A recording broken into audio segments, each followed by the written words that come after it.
Greedent, the Drift King, has come to Pokemon Unite and he's a lot of fun, so today we'll be playing this Pokemon. I am running Covet and Belch in this video and I think it's really the best build. So I'm laning with this Cramorant, we're going to this top lane, and you can see those 5 icons below the health bar. Those are the icons that you get these berries when you do attacks, and they will amplify your attacks. They will also heal you, and if ally touches one of the berries, they will get a mini heal as well.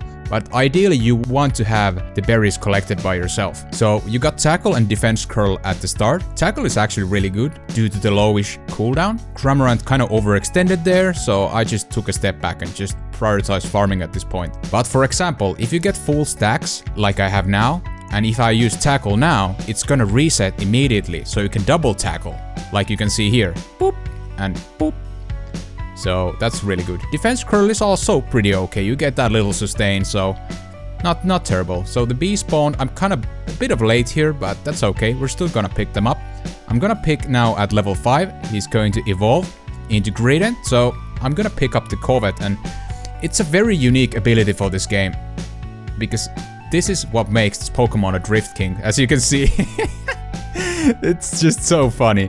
So when you collide with the enemy Pokemon, you will do these mini knockups during the Covet, and you can also do the second ability while using Covet. It's going to have a little different effect on it. But the initiation potential with Covet as well as the escaping potential is really good with this ability. It takes some practice to get used to, but once you do, you can be really good with this Pokemon. I think Greedent at this moment is really strong Pokemon. So this is really hard to try for me to score, so I just went and stole the Apom from this Raboot. Because I have already 30 balls, so it's really tricky-dicky. I should be rotating to Dreadnought, but due to the last patch changes that they nerfed a bit of Dreadnought and they buffed Rotom, I decided to stay just for an experimental purposes. Stayed on the top lane, so... But the bee's gonna spawn at 720. This applies to both top and bottom lane. I'm going for this bees with Corhuiver. He's playing that Gabite, so we're gonna try to get as many as we can. And I think Gabite got most of them, so that's great. So I'm initiating myself in with this drifting ability, and you can see it's actually pretty decent, the damage. But we're not able to pick up a kill. The combination of Blissey and Raboot is really strong. So... just taking a step back, but now they're overextended, so I just flash in and hit level 7.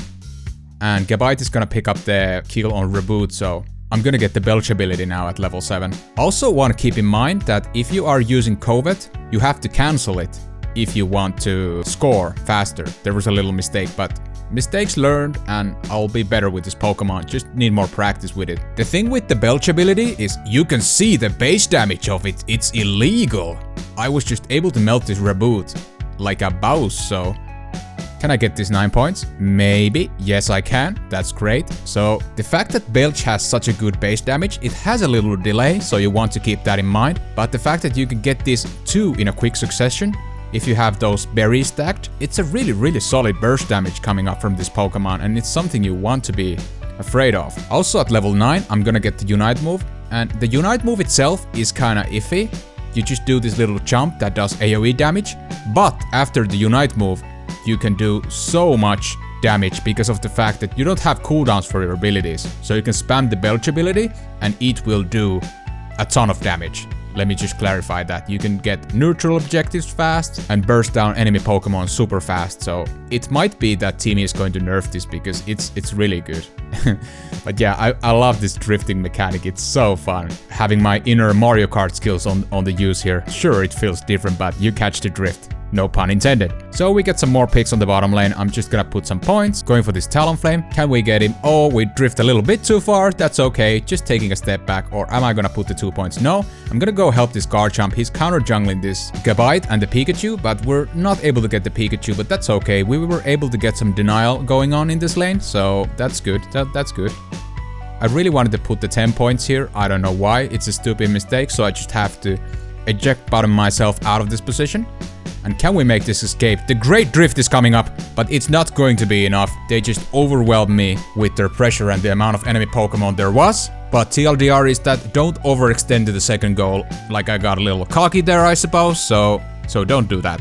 you'll be in trouble. So I'm going back to this bottom lane because I can see some shenanigans going on. Wigglytuff is already fighting. Garhuive is going with the Garchomp. And here comes the Drift King, getting a nice pick on the Cinderace. And can we get this Blissey? Maybe not. It's gonna be too far. Wigglytuff, just come back.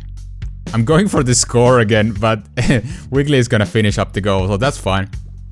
So I'm just drifting like back and forth, and we're actually gonna get the pick on Cinderace and just going away from this situation because I was getting too low HP. So that's good. It was a little risky play, but it paid off, so that's great. Dreadnought is spawning up soon, so that's why I'm going to the bottom lane right now. And Garchomp is here ready with me. We're gonna get some nice pressure going on. A little misplay with the Belch. But the Belch ability, it's very akin to Giga Drain from Venusaur. Has that cone thing going on. But the base damage is really huge. So if you can land this ability consistently and get the mechanics right using the Covet, you're gonna be golden with this Pokemon. The damage is really good.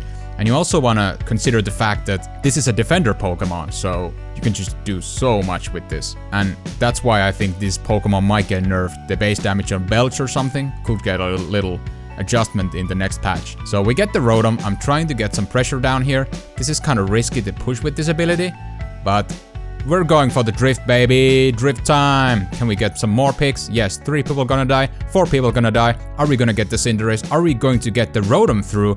That's a big maybe. Cramorant is gonna have the Hurricane Surf coming up, so this Rotom should go through. And yes, it does go through. We're gonna get that second goal in the top lane, and we already got the second goal in the bottom lane, so huge pressure coming up. And they're already respawning, and I'm just going to drift their jungle. This is kind of risky, don't get me wrong. If any of you guys played Overwatch, this kind of reminds me of Wrecking Ball, because you could do that chaos inside of the enemy's territory, but still can make a nice, great escape. So if you can find that balance between going in and afford to go back, make that little harassment, it's a really solid strategy actually. They want to go for the Zapdos, I don't know why. I'm gonna use the Unite move right now.